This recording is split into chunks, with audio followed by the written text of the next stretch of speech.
The Miracles of Jesus, a journey of awe and faith. The sun was setting over the Sea of Galilee, casting golden hues over the rippling waters. Crowds gathered on the shores, their voices buzzing with anticipation. Word had spread like wildfire. Jesus of Nazareth, the man who turned water into wine and healed the sick with a touch, was nearby. Among the crowd was Miriam, a young woman whose brother Levi had been paralyzed since birth. Her heart raced with hope and desperation. Miriam had heard of Jesus' miracles before, but witnessing one felt like an impossible dream.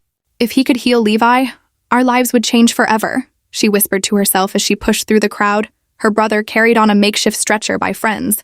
As the throng pressed closer to see Jesus, a hush fell.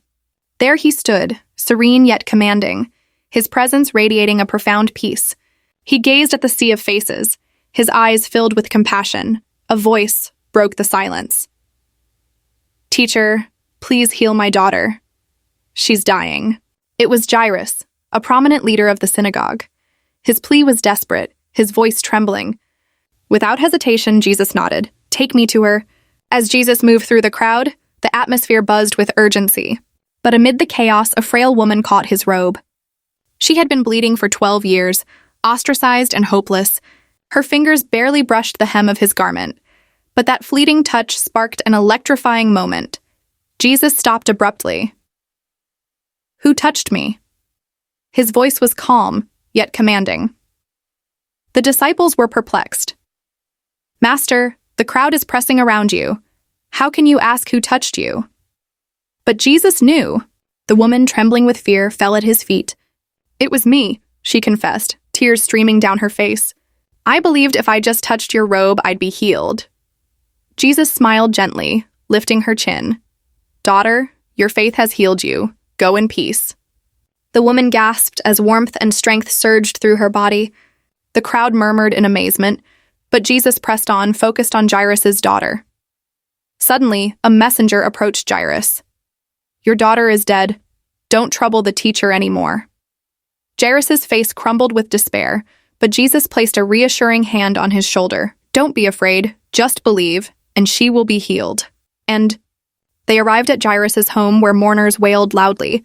Jesus entered the room where the girl lay lifeless, her tiny frame still and pale. He dismissed the crowd, keeping only the parents and 3 disciples.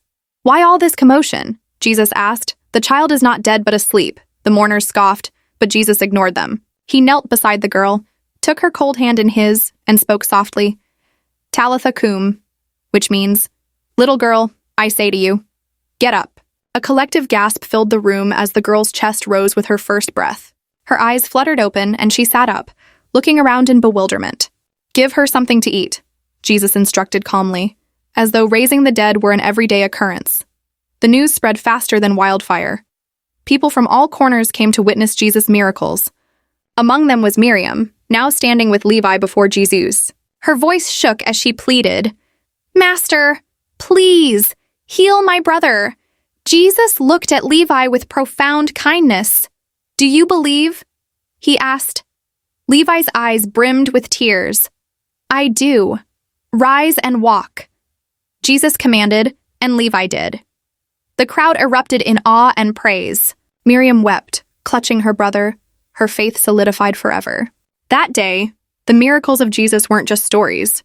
They became personal experiences etched in the hearts of those who believed. And for Miriam, Levi, and countless others, it was the beginning of a journey of unshakable faith.